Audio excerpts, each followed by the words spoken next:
এজে স্টাইল করছে ডাব্লিউডাব্লিউ তে আবারও রিটার্ন। এছাড়াও রয়েছে ব্যাড ব্লাডে রোমান রেঞ্জের সাথে কি হতে চলেছে। সো গাইজ আজকের ভিডিও অনেক ইন্টারেস্টিং হতে চলেছে। অবশ্যই যারা যারা চ্যানেলে নতুন আছেন চ্যানেলটাকে সাবস্ক্রাইব করবেন। ধন্যবাদ। গাইজ ফার্স্টে কথা বলবো সিনস্কে নাকামুরাকে নিয়ে। এটা শুনলে আপনাদের অনেক অবাক লাগতে পারে যে সিনস্কে নাকামুরা লাস্ট 50টি ম্যাচে মাত্র 2টি ম্যাচ উইন করেছে। এক কথাই বলা যায় সিনস্কে নাকামুরাকে ডাব্লিউডাব্লিউ বর্তমানে একটা জবার করে রেখেছে এবং কি সে মেডিকেলি ক্লিয়ার হওয়ার পরেও তাকে ডাব্লিউডাব্লিউ তে কোনো স্টোরি লাইনে অ্যাড করা হচ্ছে না। আমার মনে হয় এখন সিনস্কে নাকামুরার অন্য কোনো রেসলিং কোম্পানির দিকে যাওয়া উচিত, কারণ সে কিন্তু অনেক ভালো একটা রেসলার। এখন যদি সে অন্য কোনো কোম্পানিতে যায় তাহলে সেটা কোন কোম্পানি হতে পারে অবশ্যই কমেন্ট করে জানাতে ভুলবেন না। গাইস এটা সত্যি একটা অবাক করার মতো ব্যাপার। আজ থেকে 12 বছর আগে ডাব্লিউডাব্লিউ তে ড্যানিয়েল ব্রায়ান ভার্সেস ডিন অ্যামব্রোজের একটা 1-1 ম্যাচ হয়েছিল এবং কি তার থেকে 12 বছর পর 2024 সালে Daniel Bryan AKA Bryan Danielson versus Dean Ambrose AKA Jon Moxley তাদের একটা 1-1 ম্যাচ হবে, যেটা কিনা AEW তে। এটা কিন্তু গাইস সত্যি একটা অবাক করার মতো ব্যাপার, কারণ এক যুগ পরে একে অপরের সাথে তারা আবারও ফাইট করবে। গাইস রিসেন্টলি কিন্তু ভিন্স ম্যাকম্যানের যে ডকুমেন্টারিটা বের হয়েছে সেখানে কিন্তু ভিন্স ম্যাকম্যান একটা কথা বলেছে, ডাব্লিউডাব্লিউ তে যদি আজকে হাল্ক হোগেন না থাকতো তাহলে আজকে হয়তো ডাব্লিউডাব্লিউ হতোই না। এখন হয়তো আমরা মনে করি স্টোন কোল্ড স্টিভ অস্টিন, জন সিনা, র্যান্ডি অর্টন, রোমান রেঞ্জ এরাই হয়তো ডাব্লিউডাব্লিউ কে আজ এই পর্যন্ত নিয়ে এসেছে, কিন্তু গাইস এটা সম্পূর্ণটাই ভুল। কারণ ডাব্লিউডাব্লিউ কে যে আজ এই পর্যন্ত নিয়ে এসেছে সেটা হলো হাল্ক হোগেন, যে কিনা ডাব্লিউডাব্লিউ প্রথম সুপারস্টার। ভিন্স ম্যাকম্যান তার ডকুমেন্টারিতে সরাসরি বলে দিয়েছে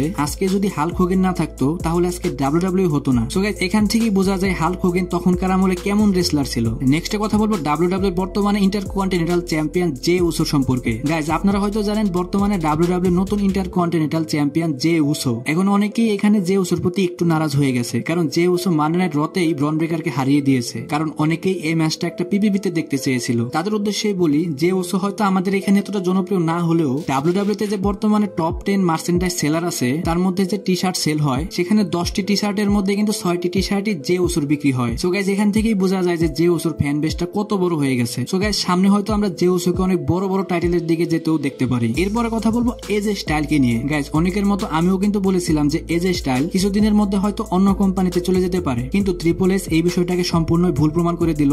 এই সপ্তাহে যে ফ্রাইডে নাইট স্ন্যাকডাউনটা ছিল সেখানে কিন্তু অ্যাডভার্টাইজ করে দিয়েছে যে সামনের যে স্ন্যাকডাউনটা থাকবে সেইখানে এজে স্টাইল রিটার্ন করবে। সো গাইজ এখন আর কোনো সন্দেহ হয় নাই যে এজে স্টাইল আবারও ডাব্লিউডাব্লিউ তে ফিরে আসছে। গাইজ সামনে তো ব্যাড ব্লাড। এখানে কি হতে চলেছে রোমান রেঞ্জের সাথে? রোমান রেঞ্জ কি কোডি রোজের সাথে ট্যাগ টিম পার্টনার যে হয়েছে, এখন কি রোমান রেঞ্জ কোডি রোজকে ধোকা দিবে নাকি সততার সাথে সে এই ম্যাচটি সম্পূর্ণ করবে? এখন গাইজ এখানে অনেক কিছুই হতে পারে, কিন্তু এখানে সব থেকে বড় বিষয় হলো এটি যে রোমান রেঞ্জ হয়তো এখনই কোনো হিল টার্ন করবে না। রোমান রেঞ্জ আরো কিছুদিন বেবিফেস সুপারস্টার হয়ে থাকবে। এখন আপনি কমেন্ট করে জানান যে রোমান রেঞ্জকে কি আপনি একজন বেবিফেস সুপারস্টার হিসেবে দেখতে চান নাকি একজন হিল সুপারস্টার হিসেবে দেখতে চান? সো গাইজ আজকের ভিডিও এই পর্যন্ত। রেসলিং সম্পর্কে সমস্ত নিউজ এবং আপডেট জানার জন্য আমার চ্যানেলের পাশেই থাকবেন। ধন্যবাদ।